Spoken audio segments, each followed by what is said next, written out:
बिस्मिल्लाहिर्रहमानिर्रहीम। अल्हम्दुलिल्लाहि रब्बिल आलमीन वस्सलातु वस्सलामु अला सय्यिदिल अंबिया'i वल मुरसलीन मुहम्मदिन व अला आलिहि व अस्हाबिहि अजमाइन। अम्मा बाद।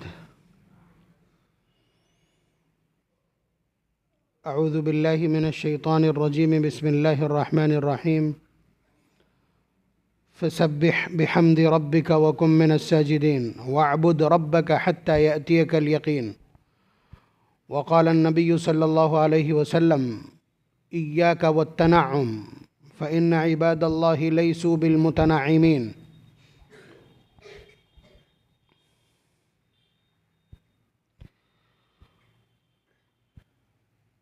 ज़िंदगी में हमारा मिजाज कैसा होना चाहिए, हमारी थिंक क्या होना चाहिए, हमारा नज़रिया क्या होना चाहिए, हमारा व्यू क्या होना चाहिए ज़िंदगी गुजारने का। मतलब ये एक बहुत बारीक बात है जिसका ताल्लुक़ तरबियत से, जिसका ताल्लुक़ सोच और नज़रिए से है। नौजवान नस्ल अच्छी तरह समझ ले, अगर ये मिजाज समझ में आ जाए तो फिर उसके बाद ये जो इस वक्त फ्रस्ट्रेशन है ख़ास तौर से,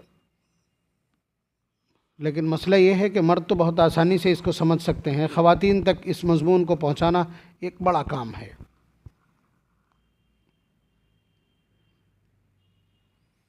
एक जुमले में हम उसको कहना चाहें, हालांकि हलक से उतरेगी नहीं, लेकिन मैं कुरान और सुन्नत के तमाम अबवाब आपकी खिदमत में रखूँगा, तो हो सकता है किसी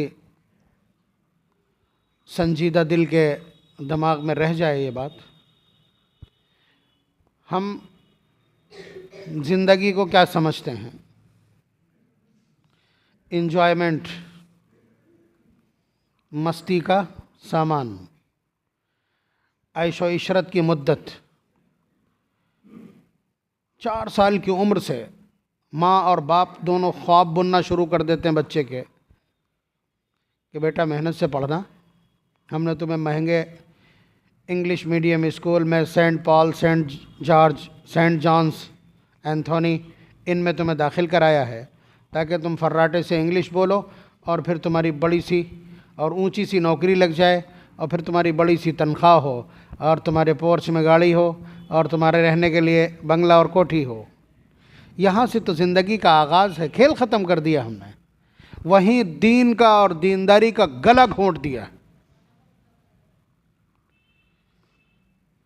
कि बच्चे को आपने ये सिखला दिया कि बेटा ज़िंदगी में ऐश व इशरत हासिल करना ये तुम्हारी ज़िंदगी का उरूज और औज है, और यही वो गंदगी है, यही वो कुफ्र है जिसकी जड़ें फिर मजबूत होती चली जाती हैं।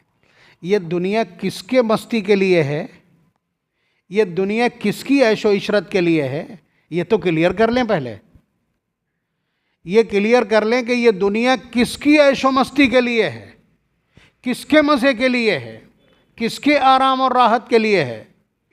इसको नबी रहमत सल्लल्लाहु अलैहि वसल्लम का एक जुमला समझा देगा। हुज़ूर ने फरमाया अद्दुनिया सिजनुल मुमिन व जन्नतुल काफिर। आराम और राहत सबसे ज़्यादा, एक मोमिन होने के नाते आप बतलाइए, सबसे ज़्यादा आराम और राहत और ऐश कहाँ एक्सपेक्ट करते हैं आप, कहाँ उम्मीद रखते हैं? जन्नत में ना। सबसे ज़्यादा नेमतें, बागो बहार, जो कुछ ऐशो इशरत मिलेगी वो कहाँ? जन्नत में। और आदमी बेबस कहाँ होता है? बेबस कहाँ होता है? जहाँ बाहर का खाना भी नहीं जा सकता, बाहर से पैसे भी नहीं जा सकते, मोबाइल भी नहीं जा सकता, और बग़ैर मोहर लगवाए हुए कोई मिलने भी नहीं आ सकता। कैद खाना ना। तो सबसे ऐश की जगह जन्नत है और ऐश छीनने की जगह कैद खाना है। अब इन दोनों चीज़ों को समझने के बाद नबी अकरम सल्लल्लाहु अलैहि वसल्लम की ये तमसील और ये मिसाल देखिए। हुज़ूर ने फरमाया कि अद्दुनिया सिजनुल मुमिन, ये दुनिया मोमिन के लिए क्या है? कैद खाना है। सिजन कहते हैं कैद खाने को, जेल को। तो अद्दुनिया सिजनुल मुमिन, दुनिया मोमिन का कैद खाना है। व जन्नतुल काफिर, और काफिर की जन्नत है। यानी यहाँ ऐशो इशरत किसको मिलनी है?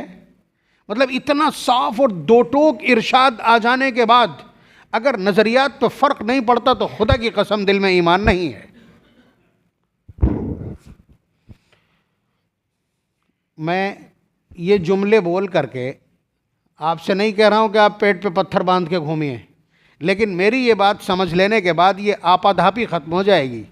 आपकी ज़िंदगी में जो बार बार सुसाइड का ख्याल आता है, नौजवान जो समझते हैं कि शादी करके क्या होगा, मुसीबत करनी है क्या, और ज़िंदगी कैसे गुजरेगी, बच्चे कैसे पलेंगे, ये जो इस ज़िम्न में गुनाह हो रहे हैं नज़रियात के, सोच के, गुफ्तगू के, वो इंशाअल्लाह ख़त्म हो जाएंगे ये बात समझ लेने के बाद कि अगर हमारे पास आज नेमत और बागो बहार नहीं है, हमारे पास गाड़ी कोठी बंगला नहीं है, तो ये महरूमी की अलामत नहीं है, ये सआदत और नेकबख्ती और सरबलंदी की अलामत तो हो सकती है, ये बदबख्ती की अलामत नहीं है। ये दिमाग में बैठ जाने के बाद असल में ये बातें मैं इसलिए भी कर रहा हूँ कि मेरे पास जिस तरह के लोग पहुँच रहे हैं, भाई मर्द का दिमाग अल्लाह तबारक व तआला ने बड़ा मजबूत दिया है, जो जंग के महाज पर खड़ा हुआ भी अपने होश व हवास बहाल रख सकता है। औरत का दिमाग मर्द की बनिस्बत आधा होता है, हौसले के एतबार से, जुर्रत और जसारत के एतबार से, साबित कदमी और इस्तिकामत और अजीमत के एतबार से। तो उनका साइको हो जाना, उनका फ्रस्ट्रेट हो जाना, उन्हें हिस्ट्रिया लग जाना और उनके दिमाग का, माइंड का कोलैप्स कर जाना, ये मुतवक्के है। हो सकता है ज़रा से सदमे में बेहोश हो जाती, नाक का फूल गायब हो जाए तो कहिए बेहोश भी हो जाए और कई दिन तक रोना धोना चले, मुमकिन है। लेकिन मर्द तो बड़े मजबूत आसाब का है। लेकिन मैं देख ये रहा हूँ कि एक बहुत बड़ी तादाद नौजवानों की जो हाईली एजुकेटेड हैं, अच्छे खासे पढ़े लिखे हैं, लेकिन वो साइको हैं इस टाइम। और साइको सिर्फ इसीलिए हैं कि दिमाग पर इतना बोझ डाल रखा है उन्होंने, और दिमाग पर बोझ इसीलिए पड़ा है कि वो चार साल की उम्र से वो सेंट जॉन, सेंट पॉल्स और सेंट मैरी का वो फीस बड़ी बड़ी अदा की, बड़ी डिग्री दिलवाई माँ बाप ने, कहते हैं कुछ करो कुछ करो कुछ करो कुछ करो, इतनी पढ़ाई की तुमने, कुछ करो कुछ करो। वो क्या करे बेचारा, क्या करे? अब बार बार के ये ताने सुन सुन करके वो अपने दिमाग से भी चला जाता है, फिर साइबर क्राइम में चला जाता है वो। तो जो बात मैं अर्ज़ कर रहा हूँ कि अगर आपकी थीम ठीक है, अगर आपकी बेस ठीक है, अगर आपका नज़रिया और व्यू ठीक है, तो इंशाअल्लाह इस तरह की कैफियत नहीं आएंगी, इस तरह की कैफियत नहीं आएंगी। आप अंदाज़ा लगाइए कि जब बच्चे इस तरह की हरकतों में, यानी उनके दिमाग को सुकून नहीं होता, दिमाग ज़रा सा भी जगह से हरकत करेगा, सबसे पहला काम क्या होता है? नींद आना बंद होती है। और जब नींद आना बंद हो जाए तो समझ लीजिए ये नेचुरल, ये फितरी आदमी नहीं है, ना उसकी सोच है। फिर इसके बाद आपको मालूम है एक दूसरी दुनिया है, चरस और भांग की, नशे की, इंजेक्शन की, गोलियां खाने की, सस्ते से सस्ता नशा करने की, ठीक है। और जब ये शुरू होता है तो वही पढ़े लिखे बच्चे फिर घरों से पैसे और जेवरात गायब होना शुरू होते हैं। ये सब कुछ इसी समाज में है जिसे आप बहुत पढ़ा लिखा कह रहे हैं। मैं बतला दे रहा हूँ आपको, आपके पास रिपोर्ट नहीं है, लेकिन मेरे पास ये सब कुछ दिन भर चलता है। तो इसलिए अगर थीम ठीक है हमारी, अगर हमारा नज़रिया ठीक है तो दिक्कत नहीं आएगी इंशाल्लाह। लेकिन ये अपने आप से थोड़ी आ जाएगी, ये वालिदैन की जिम्मेदारी थी कि इस नज़रिए पर बच्चे की परवरिश की जाती, बच्चे की परवरिश की जाती। लोग कहेंगे कि मौलाना आप बच्चों को, नौजवान नस्ल को सुस्त कर देना चाहते हैं। नहीं, वो खूब कमाएं। हम कहते हैं खूब कमाएं हलाल तरीके से, जो उनकी किस्मत में है वही मिलेगा। ये इस तरह से उधम मचाने से और प्रेशर बनाने से वो रिस्क पैदा नहीं कर लेंगे, याद रखिएगा, वो रिस्क पैदा नहीं कर लेंगे। और ज़बरदस्ती अगर वो ले भी आए तो फिर मुकदमात में जाएगा और पुलिस खाएगी और चार्जेस लगेंगे। आप इस्तेमाल नहीं कर सकते, इस्तेमाल वही होगा। तो इस नज़रिए के साथ जीने में दिक्कत क्या है? बल्कि हो तब भी इस तरह जीना चाहिए भाई, हो तब भी इस तरह जीना चाहिए भाई। इतना बड़ा खलीफा है, 16 लाख स्क्वायर माइल का फरमारवा है, जिसके कदमों में रोज़ाना किसी न किसी बादशाह का या किसी न किसी राजा महाराजा का ताज ला के डाला जाता है, उमर इब्न खत्ताब के। लेकिन जिस वक्त फातिह बैतुल मक़दिस की हैसियत से बड़े बड़े यहूदी रिब्बियों से मिलने के लिए जाता है तो उसकी चादर पर 14 पैबंद हैं। तो इसका मतलब क्या हुआ कि हो तब भी सादगी के साथ रहना, ये इस्लाम सिखाता है। यही इस्लाम चाहता है कि नबी अकरम सल्लल्लाहु अलैहि वसल्लम को नहीं देखा कि इतने इतने ऊंचे ढेर अशरफियों के सारे बांट दिए। हज़रत आयशा सिद्दीक़ा रज़ी अल्लाह ताला अन्हा ने ढेर का ढेर बांट दिया और ख़ुद का रोज़ा है, इफ्तार के लिए घर में कुछ नहीं है। तो ये व्यूज़ क्लियर करने के लिए मैं आपकी खिदमत में अर्ज़ कर रहा हूँ। आप तो ये समझते हैं कि किसी ने हमारे पास अमानत रखवाई, इस्तेमाल कर लेते हैं, बाद में देखा जाएगा जब मांगेगा तब। ये कंडीशन है। वहाँ कहा यह जा रहा है कि हो भी तब भी इस्तेमाल नहीं करना, हद से नहीं गुजरना। आप कहेंगे क्या कहना चाहते हैं? मैं अपनी ज़ुबान में समझाऊंगा तो इस तरह के तो एक लफ्ज़ मेरा नहीं माना जाएगा। भाई ये तो आपको मालूम ही है कि अल्लाह ने हमको पैदा काहे के लिए किया है। वमा खलक़तुल जिन्ना वल इंसा इल्ला लियअबुदून, कि अल्लाह तबारक व तआला ने इंसानों और जिन्नातों को सिर्फ़ अपनी ग़ुलामी और बंदगी के लिए पैदा किया। और बंदे कैसे होते हैं, ग़ुलाम कैसा होता है, ये बारहा आपकी खिदमत में अर्ज़ किया जा चुका है। जिसकी अपनी कोई ना मर्ज़ी हो वो बंदा और ग़ुलाम कहलाता है। अपनी कोई मर्ज़ी ही ना हो। आप परिभाषा समझते हैं ग़ुलाम किसको कहते हैं? अब्द। अरबी का जो लफ्ज़ अब्द है इसका मतलब क्या है मैं बतला रहा हूँ। वाक़या ही है कि एक बुज़ुर्ग एक ग़ुलाम को ख़रीद करके लाए, उसे बिठाया। बुज़ुर्ग ही हैं तो फिर जाहिर सी बात है इंसानी अक़दार का बड़ा लिहाज करेंगे, ह्यूमैनिटेरियन वैल्यूज़ का उन लोगों के यहाँ बड़ा ध्यान रखा जाता है। उन्होंने उससे पूछा, नौजवान से, कि तुम क्या खाना पसंद करते हो? कहने लगा जो आका खिला दें। पूछा तुम किस वक्त आराम करना पसंद करते हो? कहने लगा जिस वक्त आका आराम करने की इजाज़त दे दें। पूछा क्या पहनना पसंद करते हो? जो कुछ आका पहना दें। यानी इस तरह के बहुत सारे उसकी ज़रूरत और ख्वाहिश से मुताल्लिक़ सवालात किए तो उसका जवाब एक ही था। तो उन्होंने कहा कि मेरी तो जाहिर सी बात है कोई ना कोई ख्वाहिश और तरीक़ा होगा, मगर तुम्हारी अपनी कोई ख्वाहिश, इच्छा और मंशा है कि नहीं? तो उस ग़ुलाम का जो जवाब था वही ग़ुलाम की परिभाषा है। उस ग़ुलाम ने कहा अगर मेरी अपनी ही कोई इच्छा हो तो फिर मैं अब्द और ग़ुलाम कैसा? यानी अब्द और ग़ुलाम वो है जिसकी अपनी कोई इच्छा ना हो, उसके पास चार्ट मौजूद हो आका का कि तुम्हें ये काम सुबह से लेकर शाम तक इस तरह करने, इस तरह सोचना, इस तरह रहना। बात समझ रहे हैं? यह है अब्दियत। अल्लाह तबारक व तआला ने इसीलिए पैदा किया है। बिल्कुल साफ़ सुथरी तकसीम है। इन्ना दुनिया खुलिक़त लकुम व इन्नकुम खुलिक़तुम लिल आखिरा। दुनिया तुम्हारे लिए पैदा की गई, तुम्हारे नफ़े के लिए पैदा की गई, मगर तुमको पैदा किया है आखिरत के लिए।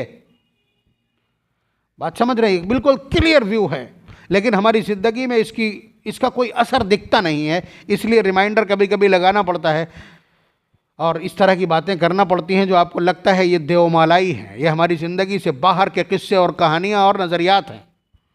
नबी अकरम सल्लल्लाहु अलैहि वसल्लम की ज़िंदगी पर एक उचटती निगाह भी डालोगे, एक एक चीज़ दुरुस्त नज़र आएगी है। तो बंदगी और अब्दियत के लिए पैदा किया, यही है। अल्लाह ताला का चार्ट हमारे पास है। अल्लाह ताला का चार्ट हमारे पास कहाँ है? चार्ट आपके पास ये कुरान करीम वही चार्ट है आपका, ये लाइफ चार्ट है। इसी के ज़रिए से ज़िंदगी गुजारना है। वो कैटलॉग है आपके लिए, वो गाइड बुक है, वही पूरा आपके लिए लाइफ मैप रोड मैप, वही आपके पास लाए अमल और प्लान है। आप कहेंगे ये इतनी छोटी सी ज़िंदगी और ये भी अल्लाह ताला ने हायर कर ली, तो यही समझना है। इसी का नाम तो ईमान है। ये दो ज़िंदगियाँ अलग अलग हैं, ये दो ज़िंदगियाँ अलग अलग हैं। इससे पहले भी ज़िंदगियाँ हैं, ज़िंदगियों के अंदाज़ अलग हैं। कभी हम कहाँ थे? हज़रत आदम अलैहिस्सलातु वस्सलाम के जिस्म पर थे, और कभी हम आलम अरवाह में थे, वो भी एक जहान है, वो भी एक ज़िंदगी थी। उसके बाद माँ के रहम में भी एक वक्त गुजार करके आए हैं, बाप के सुल्ब में भी हमने, पीठ में भी, रीढ़ में भी उनके एक वक्त गुजारा है, ठीक है। और उसके बाद यहाँ ये ज़िंदगी, ये भी एक स्टेशन है उस सफ़र का, उस सफ़र का ये भी एक स्टेशन है। और उसके बाद अगला स्टेशन कौन सा है? आलम बरज़ख है, वहाँ जा कर के ठहरेंगे हम। वहाँ अल्लाह तबारक व तआला ने जो उम्र हमारी मुतय्यन की होगी, 1000 साल, 100 साल, 200 साल, जितनी भी, वहाँ ठहरेंगे। उसके बाद एक और ज़िंदगी है आलम महशर की, जिसका दौरानिया मालूम है कि 50,000 साल हमको आलम महशर में गुजारना है, और फिर उसके बाद ये पूरा सफ़र ख़त्म होकर के अपने अंजाम को पहुंच जाएगा। हम अपनी मंजिल पर पहुंच जाएंगे। और मंजिल क्या है? ला इलाहा इल्लल्लाह कहने वाले की मंजिल क्या है? मन क़ाला ला इलाहा इल्लल्लाह दखल अल जन्नह।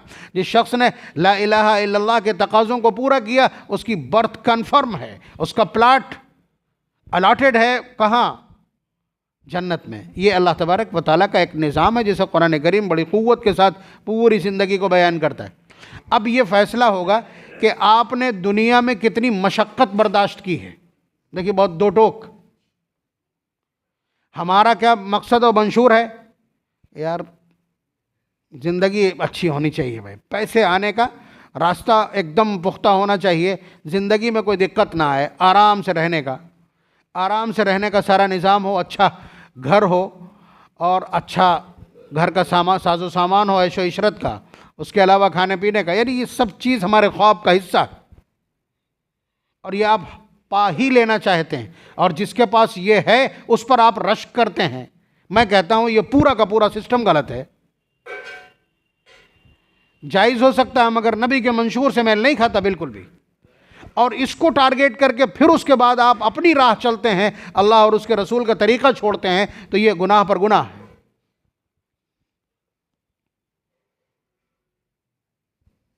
देखिए, आप चाहते हैं आज जुमा है, आज जुमा है, आज शाम को फ्राई खाना है, ठीक है, और फिर उसके बाद शाम तक कोई जुगाड़ ऐसी नहीं बन पाई, अहलिया ने कह दिया मेरे सर्दी बहुत लगी और सर में दर्द हो रहा है, तो आप हाथ पैर पटकने लगे।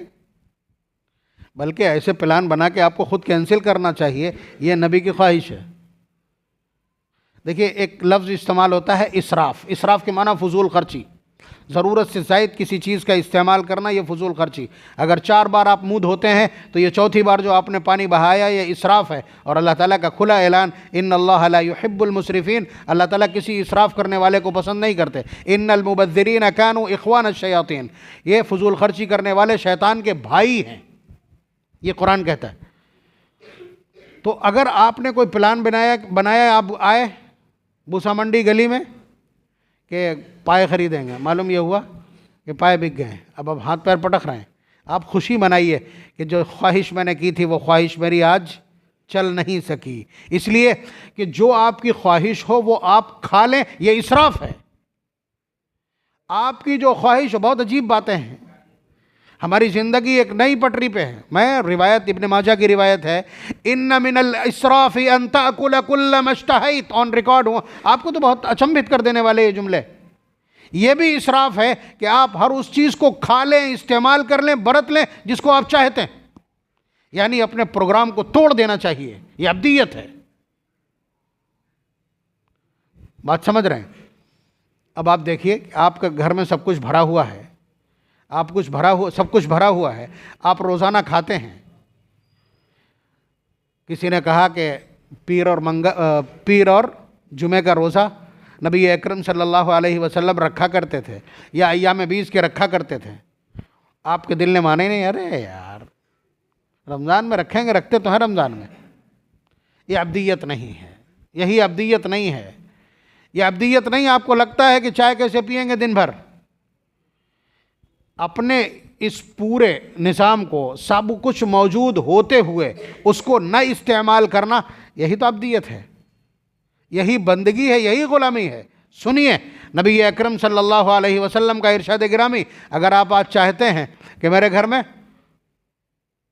हीट ब्लोअर मौजूद हो, हीटर मौजूद हो, और सर्दी नहीं लगना चाहिए, और गीज़र भी लगा हो, सब कुछ हो, ठीक है, आप ये इस्तेमाल करते हैं, खुदा की कसम जायज़ है।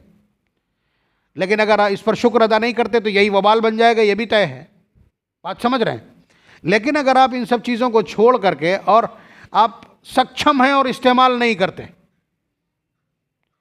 या मोटे मोटे गद्दे, कमज़ोर गद्दों पे हमको नींद आ जाती है, हम हायर करने के पोजीशन में हैं कि हम मोटा सा गद्दा इस्तेमाल कर लें, आरामदेह गद्दा इस्तेमाल कर लें, और आप मामूली गाड़ी पे भी चल सकते हैं, फिर आप महंगी गाड़ी ख़रीद करके ले आते हैं। जाहिर सी बात है ये सारे काम स्टेटस के लिए होते हैं। आप उससे कम में भी कर सकते हैं, फिर उसके बाद करते हैं, कम से काम चल सकता है, फिर आप उसको बढ़ाते हैं, और आसानी से शादी हो सकती है, फिर उसको मुश्किल बना करके अगर आप शादियां करते हैं, ज़्यादा खर्च करते हैं, दिखावा शामिल है। तो इस सिलसिले में नबी अकरम सल्लल्लाहु अलैहि वसल्लम का बड़ा अजीब व गरीब इरशाद है। हुजूर ने फरमाया, इय्याका वत्तनाउम, लोगों नेमतें ज़्यादा इस्तेमाल करने से बचो। आप समझिएगा, लफ्ज़ तनाउम इस्तेमाल किया। तरह तरह की जो नेमतें हैं इनको इस्तेमाल करने से बचो। फ़इन्न इबादल्लाहि लैसू बिलमुतनाइमीन, इसलिए कि जो अल्लाह के बंदे होते हैं वो नेमतों का पीछा नहीं करते, आसाइश और राहत और ऐशो इशरत का पीछा नहीं करते हैं। ये नबी अकरम सल्लल्लाहु अलैहि वसल्लम का इरशाद। और आप देख लीजिए इसको बरता है कि नहीं साहबा ने।